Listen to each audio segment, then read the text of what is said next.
മാധവ പീതാംബരാ ഞാൻ നിന്നെ ഓർക്കുന്നിതാ.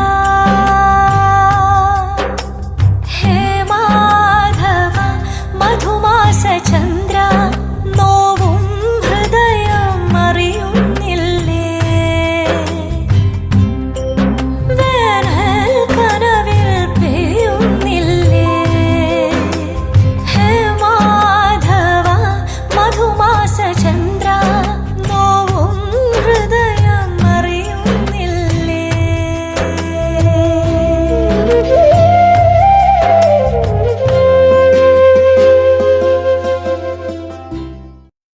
സപ്ലി എഴുതാൻ പഠിക്കുന്നുണ്ടെങ്കിൽ പരീക്ഷ ഇത്തവണ പാസ്സാവണം. എന്റെ മോൻ പഠിക്കാത്ത ഭാഗത്തുനിന്നും ചോദ്യങ്ങൾ ചോദിച്ചാ അവൻ പിന്നെ എന്ത് ചെയ്യും? ഇതും സൂരജ് പറഞ്ഞതായിരിക്കും അല്ലേ? ആ മോളെ, കഴിച്ചു കഴിഞ്ഞ് ഇപ്പൊ തന്നെ ഇറങ്ങുന്നുണ്ടെങ്കിൽ ഞാൻ ഡ്രോപ്പ് ചെയ്യാം. ഇന്ന് ഇന്റർവ്യൂ ഉള്ളതല്ലേ? ഞാനിപ്പോ ഇറങ്ങാം. അപ്പോ മോൾ ഇന്റർവ്യൂവിന് പോവാൻ തന്നെ തീരുമാനിച്ചോ? അതെ, ജോലി കിട്ടിയാൽ നല്ലതല്ലേ ബീനാമേ? അതെന്താ, അവൾ ഇന്റർവ്യൂവിന് പോകുന്നതിൽ തനിക്ക് എന്തെങ്കിലും പ്രശ്നമുണ്ടോ? അയ്യോ ഇല്ലേ, ഞാനൊന്നും പറഞ്ഞില്ല.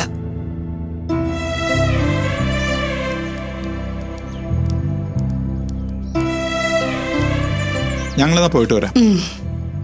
വാ മോളെ.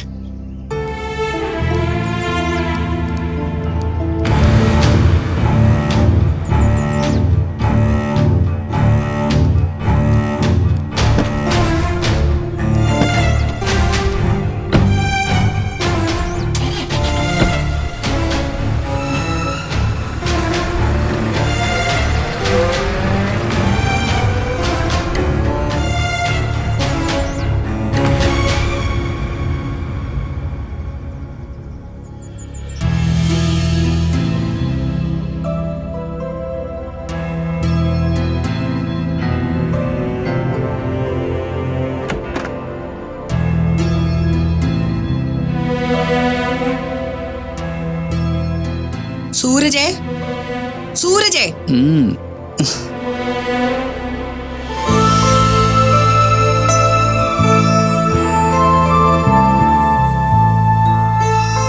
സൂരജേ, നേരെ എത്രയെന്ന് നിനക്കറിയാവോ? അവിടെ ക്ലോക്കില്ലേ, അമ്മയ്ക്ക് പോയി നോക്കിക്കൂടെ? എനിക്ക് സമയം അറിയാനുള്ള കൊതി കൊണ്ട് ചോദിച്ചതല്ല, നേരവും കാലവും മറന്നുള്ള നിന്റെ ഈ ഉറക്കം കണ്ടിട്ട് ചോദിച്ചതാ. ഡാ, മര്യാദയ്ക്ക് എഴുന്നേക്ക്, ഇല്ലെങ്കിൽ ഞാൻ തലവഴി കൂടെ വെള്ളം ഒഴിക്കും, പറഞ്ഞേക്കാം. അമ്മേ, ഇങ്ങനെയൊന്നും അല്ല രാവിലെ വിളിച്ചെഴുന്നേപ്പിക്കേണ്ടത്. സുപ്രഭാതം ചൊല്ലി കൗസല്യ സുപ്രജ എന്നൊക്കെ പറഞ്ഞു വേണം വിളിക്കാൻ. അയ്യോടാ, പിന്നെ നട്ടുച്ചവരെ കിടന്ന് ഉറങ്ങിയിട്ട് നിനക്ക് ഞാനിനി സുപ്രഭാതവും കൂടെ ചൊല്ലിത്തരാം. ഡാ, മര്യാദയ്ക്ക് ഇപ്പൊ എഴുന്നേറ്റ് വന്നോണം.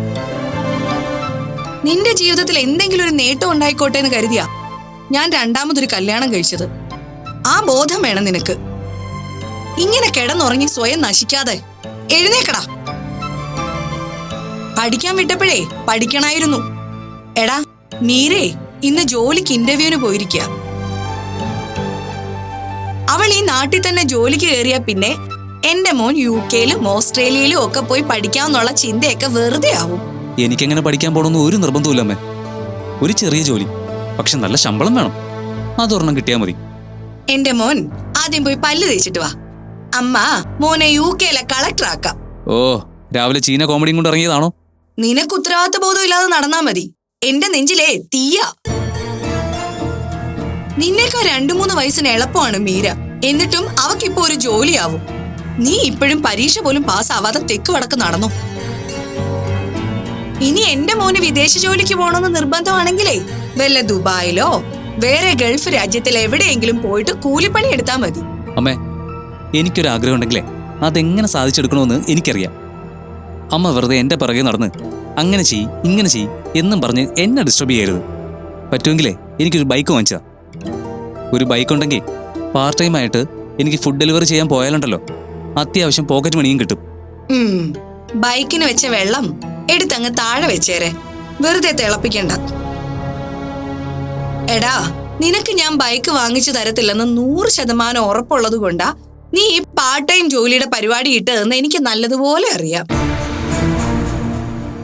നിന്റെ അച്ഛൻ ബൈക്കിൽ കയറി പറന്നാ അങ്ങ് പോയത്. പിന്നെ നിന്നെ ഇതുവരെ എത്തിക്കാനേ ഞാൻ കുറെ പാടുപെട്ടു. ഇനി ബൈക്ക് വെച്ചൊരു റിസ്ക് എടുക്കാൻ പറ്റില്ല. ഇനി നീ ഹരിയേട്ടനെ കൊണ്ട് ബൈക്ക് വാങ്ങിപ്പിക്കാൻ നോക്കിയാലും ഞാനിത് സമ്മതിക്കില്ല. ഓഹ്, എന്തൊരു കഷ്ടമായത്. അച്ഛനൊരു ആക്സിഡന്റ് ഉണ്ടായതുകൊണ്ട് എനിക്ക് അങ്ങനെയൊക്കെ സംഭവിക്കണമെന്നുണ്ടോ? ആക്സിഡന്റേ ഒരു പാരമ്പര്യ രോഗമൊന്നുമല്ലമ്മേ. അതങ്ങനെ പകരേയില്ല. നീ എന്ത് പറഞ്ഞാലും ബൈക്ക് വാങ്ങാൻ ഞാൻ സമ്മതിക്കില്ല. ആ മനോജങ്ങളുടെ മോൻ വിശാലിന്റെ ജീവിതം കാണുമ്പോൾ എനിക്ക് സഹിക്കാൻ പറ്റാത്ത അസൂയ.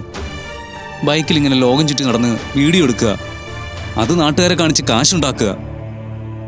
വിശാലിന്റെ പാഷൻ തന്നെ അവൻ പ്രൊഫഷനാക്കി. ഒരു ഉഗ്രൻ ട്രാവൽ വ്ളോഗറായി. നീ ഇത്രയും നാളായിട്ടും എന്തെങ്കിലും ഒരു കാര്യത്തിൽ ഉറച്ചു നിന്നിട്ടുണ്ടോ? നിന്നെ ഞാൻ എന്തെല്ലാം പഠിപ്പിക്കാൻ ശ്രമിച്ചു. ചെണ്ട പഠിപ്പിക്കാൻ വിട്ടു, പാട്ട് പഠിപ്പിക്കാൻ വിട്ടു, ഡ്രംസ് പഠിപ്പിക്കാൻ വിട്ടു, കരാട്ടയും കളരിയും എല്ലാം പഠിപ്പിച്ചു.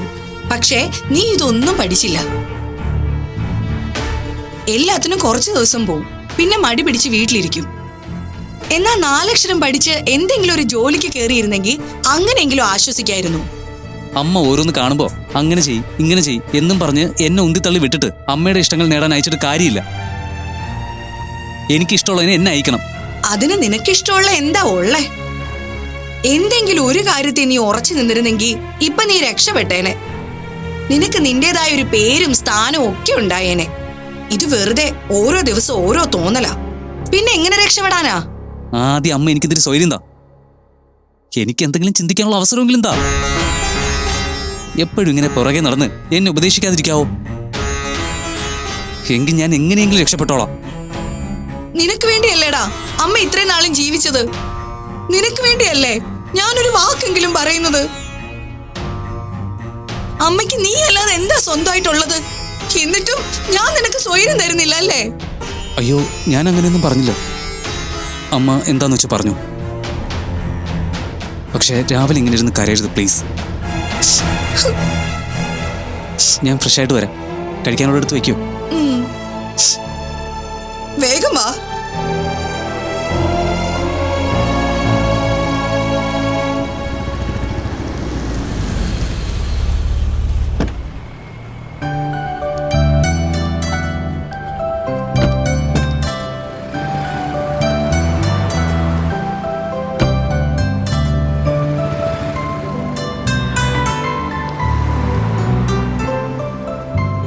മോളെ, നല്ല കോൺഫിഡന്റ് ആയി ഇന്റർവ്യൂ അറ്റൻഡ് ചെയ്യണം.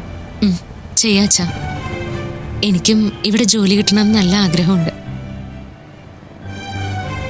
വിദേശത്തൊന്നും പോകാൻ ഒരു താല്പര്യമില്ല. നമുക്കറിയാത്തൊരു നാട്ടില് നമുക്കറിയാത്ത ഭാഷയും സംസ്കാരവും ഉള്ള സ്ഥലത്ത് ഞാൻ ഒട്ടും കംഫർട്ടബിൾ ആയിരിക്കില്ല. മോളെ, ഇവിടെ നിന്റെ കരിയർ, നിനക്ക് ലഭിക്കാവുന്ന സാലറി, അതിനൊക്കെ പരിധിയുണ്ട്. വിദേശത്താണെങ്കിൽ നല്ല ജീവിത സൗകര്യങ്ങളും മെച്ചപ്പെട്ട കരിയർ ഓപ്പർച്യൂണിറ്റീസും കിട്ടില്ലേ? ഇവിടെ കിട്ടുന്ന സൗകര്യങ്ങളിൽ ഞാൻ ഹാപ്പി ആച്ചാ. വിദേശങ്ങളിൽ കിട്ടുന്ന ആർഭാട ജീവിതത്തിലൊന്നും എനിക്കൊരു താല്പര്യവും തോന്നിയിട്ടില്ല. പിന്നെ ഇവിടെ നിന്നാലല്ലേ എനിക്ക് എൻ്റെ അച്ഛനെ കാണാൻ പറ്റൂ.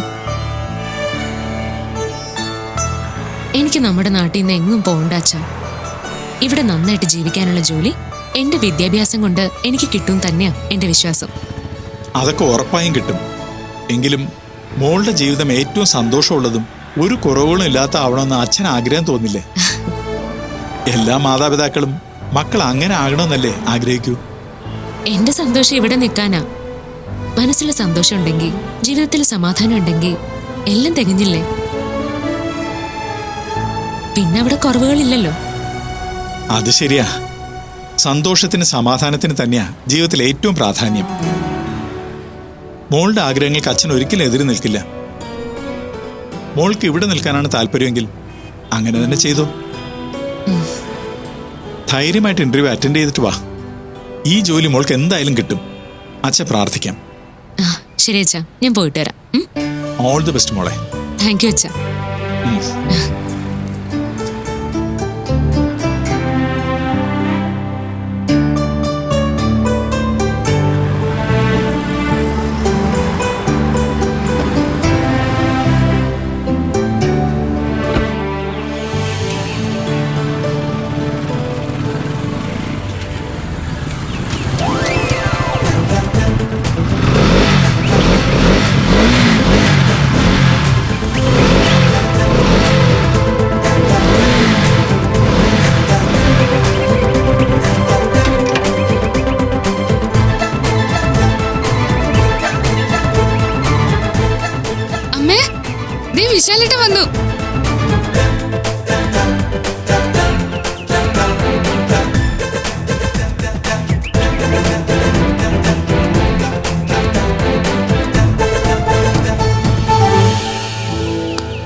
ഹലോ ഗൈസ്, അങ്ങനെ ഒരു മാസത്തെ യാത്രയ്ക്ക് ശേഷം നമ്മളിതാ തിരികെ വീട്ടിലെത്തിയിരിക്കുകയാണ് ഗൈസ്.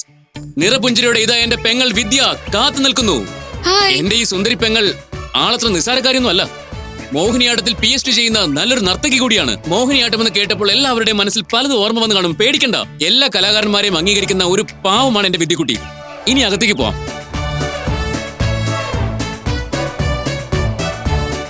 ഹലോ ഗൈസ്, ഇനി നമ്മൾ കാണാൻ പോകുന്നത് അതിമനോഹരമായ എന്റെ അമ്മ എത്തിക്കഴിഞ്ഞു ഗൈസ്. ദാ എന്റെ അച്ഛനും എത്തിക്കഴിഞ്ഞു ഗൈസ്. ഒരു മാസത്തോളം എന്നെ കാണാൻ കഴിയാത്തതിന്റെ പരിഭവം അമ്മ ഇപ്പോൾ പറഞ്ഞു തുടങ്ങും ഗൈസ്. എടാ ആദ്യം നീ ആ ക്യാമറ ഒന്ന് ഓഫ് ചെയ്തേ. ഓക്കെ ഗൈസ്, പുതിയ യാത്രയും പുതിയ വിശേഷങ്ങളുമായി ഞാൻ അടുത്ത ദിവസം വരുന്നതാണ് ഗൈസ്. അതുവരെ വിട തരിക. My love to all. Comment ചെയ്യുക, ഷെയർ ചെയ്യുക, തൊട്ടടുത്തുള്ള ബെൽ ഐക്കൺ കൂടി ഒന്ന് പ്രസ് ചെയ്യുക. Okay guys, bye to all my friends. എടാ നിനക്ക് വീട്ടിൽ വരുമ്പോഴെങ്കിലും ഈ ക്യാമറ ഒന്ന് ഓഫ് ചെയ്തൂടെ? മാസം 1 കഴിഞ്ഞു വീട്ടിൽ നിന്ന് പോയിട്ട് ഒരു ഉത്തരവാദിത്വം ഇല്ലാതെ ഇങ്ങനെ കറങ്ങി നടന്നോ? മനോജ് ചേട്ടനെ ഇങ്ങനെ ആവശ്യമില്ലാതെ ഇവന് സ്വാതന്ത്ര്യം കൊടുത്ത് വഷളാക്കുന്നേ. അവനവന്റെ ഇഷ്ടത്തിനും സ്വാതന്ത്ര്യത്തിനും ജീവിക്കട്ടെ. അവനെ വീട്ടിൽ പൂട്ടിയിട്ടിട്ട് എന്ത് ചെയ്യാനാ? കണ്ടോ, അച്ഛന് കാര്യങ്ങൾ മനസ്സിലായി. അതുപോലെ അമ്മയൊന്ന് മനസ്സിലാക്കി കഴിഞ്ഞാൽ ഈ വഴക്കും ഒഴിവാക്കാലോ. എത്ര പറഞ്ഞാലും അമ്മ ഇങ്ങനെയൊക്കെ തന്നെ പറയുള്ളൂ എന്ന് വിശാലേട്ടന് അറിയാവുന്നതല്ലേ. അതുകൊണ്ട് അത് വിട്ടേക്ക്. യാത്രയൊക്കെ എങ്ങനെ ഉണ്ടായിരുന്നു? അടിപൊളി.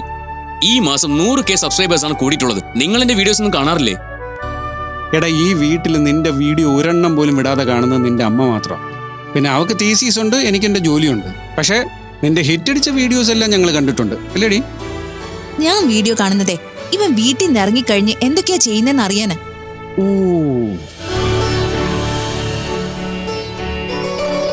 എല്ലാം വീഡിയോ എടുത്തിടുന്നത് കൊണ്ട് കാണുമ്പോ നമുക്ക് അത്രയും സമാധാനം ഉണ്ടാവുമല്ലോ. അമ്മേ, ഒരു ട്രാവൽ വ്ലോഗറുടെ ശരിക്കുള്ള ലൈഫ് എന്ന് പറഞ്ഞാൽ ഭയങ്കര ഡിസിപ്ലിൻ ഉള്ള ജീവിതമാണ്.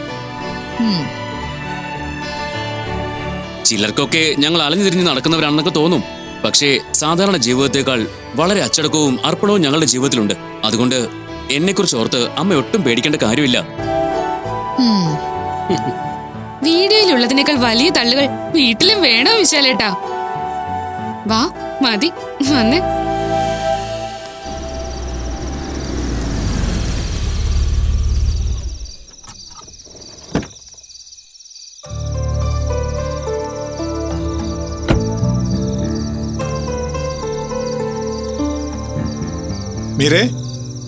മീരേ, ആ, ഹരിയേട്ടൻ എത്തിയോ? മോളെവിടെ? ഇവിടെ ഉണ്ടല്ലോ. അവള് പോയി വന്നിട്ട് വിശേഷം വല്ലതും പറഞ്ഞോ? അയ്യോ, ഞാനൊന്നും ചോദിച്ചില്ല. ഇന്നിവിടെ പിടിപ്പത് പണിയായിരുന്നു. ആ മോളെ, ഇന്ന് ഇന്റർവ്യൂ എങ്ങനെ ഉണ്ടായിരുന്നു? 2 റൗണ്ടായിട്ടാ ഇന്റർവ്യൂ നടത്തുന്നത്. ഇന്ന് ഒരുപാട് പേര് വന്നിട്ടുണ്ടായിരുന്നു. അതിന്ന് 6 പേരെ സെലക്ട് ചെയ്തു അടുത്ത റൗണ്ടിലേക്ക്. മോൾക്ക് സെലക്ഷൻ ഉണ്ടോ? ഉണ്ടച്ച. ഓ, ഗുഡ്. ഈ നാട്ടിലൊരു കമ്പനിയിൽ ജോലി കിട്ടാൻ എന്തിനാ ഇങ്ങനെയൊക്കെ ഇന്റർവ്യൂ ചെയ്യുന്നതെന്നാ എനിക്ക് മനസ്സിലാവാത്തത്. ഓരോ കമ്പനിക്കും അവിടുത്തെ സ്റ്റാഫ്സ് അത്രയും നല്ല ആൾക്കാരായിരിക്കണമെന്ന് നിർബന്ധം ഉണ്ടാവില്ലേ? അങ്ങനെയുള്ള നല്ല സ്റ്റാഫിനെ കണ്ടെത്താനുള്ള വഴികള് അവര് നോക്കില്ലേ?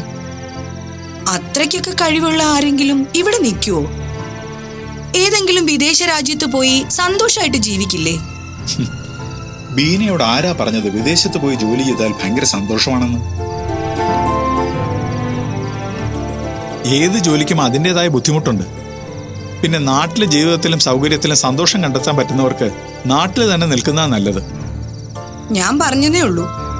ഹരിയേട്ടൻ പോയി ഫ്രഷ് ആയിട്ട് വാ, ഞാൻ ചായ എടുക്കാം. ഇന്നിന് ലേറ്റ് ആയില്ലേ? ചായ വേണ്ട, കഴിക്കാൻ എടുത്താൽ മതി. മോള് കഴിച്ചോ? ഇല്ല, അച്ഛൻ വന്നിട്ട് കഴിക്കാം. ഞാൻ ദേ ഇപ്പൊ വരാം. സൂരജ് വന്നില്ലല്ലോ അല്ലേ? അവൻ കുറച്ച് ലേറ്റ് ആവുമെന്ന് വിളിച്ചു പറഞ്ഞിരുന്നു.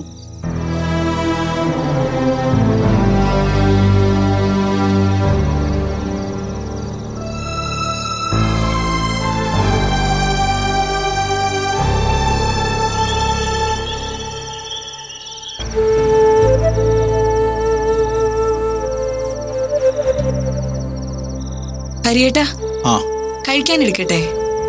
മീര എവിടെ? കുട്ടികളെ വിളിക്ക്. സൂരജ് എത്തിയിട്ടില്ല. മീര എന്തൊക്കെയോ ജോലി തിരക്കില്ല. ഹരിയേട്ടാ, നമ്മുടെ മീര ഒരുപാട് കഴിവുകളുള്ള കുട്ടിയല്ലേ? അതെ, മീരയുടെ കാര്യത്തിൽ എനിക്ക് ഒരുപാട് പ്രതീക്ഷയുണ്ട്. അവളുടെ കഴിവുകളെല്ലാം ഇവിടെ ഈ ചെറിയ കമ്പനിയിൽ ജോലി ചെയ്ത് വെറുതെ നഷ്ടപ്പെട്ടു പോകുമെന്നാ എന്റെ പേടി. മീരെ പുറത്ത് ജോലിക്ക് വിടണമെന്നാണോ ബീന പറയുന്നത്? ഞാൻ പറയുന്നത് സൂരജിന്റെ കാര്യം ഓർത്തിട്ടല്ല. മീരയുടെ ജീവിതത്തെ കുറിച്ച് എനിക്കും ആശങ്കയുണ്ട്. ഇപ്പോഴത്തെ അവസ്ഥയില് ഇവിടെ ഗവൺമെന്റ് ജോലിക്ക് പോലും ഒരു സേഫ്റ്റി ഇല്ലാത്ത അവസ്ഥയാ. അപ്പോ ഒരു ഉറപ്പും ഇല്ലാതെ പ്രൈവറ്റ് കമ്പനിയിൽ ജോലിക്ക് കയറിയാലുള്ള അവസ്ഥ എന്തായിരിക്കും? പിന്നെ ഇപ്പോഴത്തെ ജീവിത ചെലവ് വെച്ച് നോക്കിയാ ഒരു പ്രൈവറ്റ് കമ്പനിയിലെ ശമ്പളം കൊണ്ട് ജീവിതം മുന്നോട്ട് കൊണ്ടുപോകാൻ പറ്റുമോ? എല്ലാം കൂടി ആലോചിക്കുമ്പോ എനിക്ക് നല്ല ടെൻഷനുണ്ട്. മീരയ്ക്ക് ഇപ്പൊ നാട്ടിൽ നിൽക്കാനേ തോന്നൂ. കാരണം അവളുടെ സ്വഭാവം അങ്ങനെയാ. പുറത്തേക്കൊക്കെ പോയാ മീരയുടെ സ്വഭാവത്തിലും വലിയ വ്യത്യാസം വരും. അതിന് മീരയുടെ സ്വഭാവത്തിന് എന്താ ഇപ്പൊ കുഴപ്പം? ഇപ്പൊ നമ്മൾ നോക്കുമ്പോ കുഴപ്പമൊന്നും ഇല്ലാന്ന് തോന്നും. അതാ ഏറ്റവും വലിയ കുഴപ്പം. മീരയ്ക്ക് ഇപ്പൊ 22 വയസ്സ് കഴിഞ്ഞു. ഇപ്പോഴും ആരെയൊക്കെ വിശ്വസിക്കാം പാടില്ല എന്നൊന്നും മീരയ്ക്ക് അറിയില്ല. ഒരാൾക്ക് മീരയെ പറ്റിക്കണമെങ്കിൽ ഈസി ആയിട്ട് പറ്റിക്കാം. പുറത്തു പോയി തനിയെ നിന്ന് ജോലിക്കൊക്കെ പോയി തുടങ്ങിയ ജീവിതം പഠിക്കും. പറ്റിക്കാനും ചതിക്കാനും വരുന്നവരെ തിരിച്ചറിയാനും പഠിക്കും. ആരെ വിശ്വസിക്കണം, ആരെ ഉപേക്ഷിക്കണം എന്നൊക്കെ തീരുമാനം എടുക്കാനുള്ള കഴിവും കിട്ടും. ഈ പറഞ്ഞ കഴിവെല്ലാം തനിക്കില്ലേ? എനിക്കുണ്ട്. താൻ വിദേശത്ത് പോയി ജോലി ചെയ്ത് കിട്ടിയ കഴിവൊന്നും അല്ലല്ലോ ഇപ്പൊ ഉള്ളത്. അല്ല, പക്ഷേ ഓരോരുത്തർക്കും അത്തരം കഴിവുകളൊക്കെ ഓരോ സാഹചര്യത്തിൽ ഉണ്ടാവുന്നതല്ലേ? അതെ, സാഹചര്യങ്ങൾ നമ്മളായിട്ട് സൃഷ്ടിക്കുന്നതല്ല, അത് ജീവിതത്തിൽ വിധി പോലെ വന്നു ചേരുന്നതാ. മീരയെ കൊണ്ട് താങ്ങാവുന്നതിലപ്പുറം കാര്യങ്ങൾ അവൾ കുട്ടിക്കാലം മുതലേ അനുഭവിച്ചതാ. ഇനിയും അവൾ പ്രശ്നങ്ങളെയും പ്രതിസന്ധികളെയും ഫേസ് ചെയ്ത് ജീവിതം പഠിക്കണമെന്ന് എനിക്കൊരാഗ്രഹവുമില്ല. എന്നാലും ഇത് ജീവിതമാണ്. ഓരോരുത്തരും സ്വയം ജീവിച്ച് തീർക്കേണ്ട ജീവിതം. അതിനു വേണ്ട വഴികൾ സ്വയം കണ്ടെത്തണം. നമുക്ക് വെറുതെ ചൂണ്ടിക്കാണിച്ചു കൊടുക്കാൻ പറ്റിയേക്കും. പക്ഷെ പോവേണ്ടവർ ഏത് വഴിയായാലും തനിയെ നടന്നു പോയേ പറ്റൂ. വെറുതെ തത്വം പറഞ്ഞിട്ട് കാര്യമൊന്നുമില്ല ഹരിയേട്ടാ. മീരയ്ക്ക് പക്വത കുറവുണ്ട്. സ്വന്തമായി ഒരു തീരുമാനം എടുക്കേണ്ടി വരുമ്പോ അവൾ പകച്ചു നിന്നാ എന്ത് ചെയ്യും? അങ്ങനെ ഒരു പേടി മീരയെ കുറിച്ച് വേണ്ട. എന്ത് ജോലി ചെയ്യണമെങ്കിലും അത് അവളുടെ ഉത്തരവാദിത്വത്തിൽപ്പെട്ട ജോലിയാണെങ്കിൽ മീര അത് ഭംഗിയായും കൃത്യമായും ചെയ്തിരിക്കും. ആ കാര്യത്തിൽ എനിക്ക് ഒരു പേടിയുമില്ല. പിന്നെ മീരയ്ക്ക് ഇഷ്ടമില്ലാത്തൊരു കാര്യത്തിന് ആരും അവളെ നിർബന്ധിക്കണ്ട. മീരയ്ക്ക് നാട്ടിൽ നിൽക്കാനാണ് താല്പര്യമെങ്കിൽ നാട്ടിൽ നിന്നോട്ടെ. അവൾക്ക് ഇഷ്ടമുള്ള ജോലി ചെയ്യട്ടെ. ഇപ്പൊ മീര അവളുടെ കരിയറിൽ എക്സ്പീരിയൻസ് ഉണ്ടാക്കേണ്ട സമയമാണ്. അതിന് നല്ലൊരു കമ്പനിയിൽ അവസരം കിട്ടിയാൽ അതൊരു വലിയ കാര്യമല്ലേ? താൻ അങ്ങനെ ചിന്തിക്കേ. അപ്പൊ തന്റെ ടെൻഷനും പോവും, ഉറക്കവും വരും. താൻ ഭക്ഷണം എടുത്തു വയ്ക്കേ.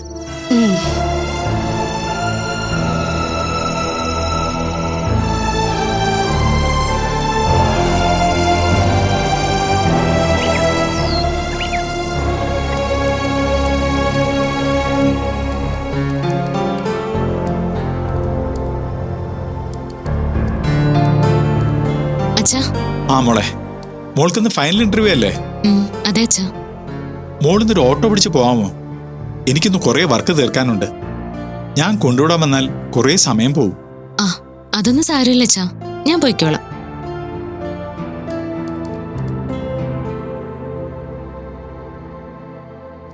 ദാ ഇത് കയ്യിൽ വെച്ചോ. 200 മതിയായിരുന്നല്ലോ. അത് സാരമില്ല, കയ്യിലിരിക്കട്ടെ. എന്തെങ്കിലും ആവശ്യം വന്നാലോ. അപ്പൊ ശരി അച്ഛാ. ആ, മോള് കഴിക്കുന്നില്ലേ? ഞാൻ വന്നിട്ട് കഴിച്ചോളാം. രാവിലെ എന്തോ വിശക്കുന്നില്ല. ബ്രേക്ക്ഫാസ്റ്റ് ഫോർ ബ്രെയിൻ എന്നാണ്. ഞാൻ പാല് കുടിച്ചു. ശരി, എന്നാ പോയിട്ട് വാ. All the best.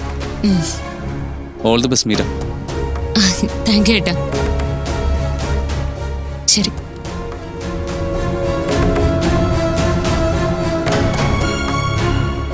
മീര ഇറങ്ങിയോ? ദാ ഇപ്പൊ ഇറങ്ങിയതേ ഉള്ളൂ. അയ്യോ, മീര ഒന്നും കഴിച്ചില്ലല്ലോ. വന്നിട്ട് കഴിച്ചോളാന്ന് പറഞ്ഞു. ആണോ? അച്ഛാ, എനിക്ക് കുറച്ച് പൈസ വേണം. എന്തിനാ? കയ്യിലെ കാശെല്ലാം തീർന്നു. പോക്കറ്റ് മണിയൊന്നുമില്ല.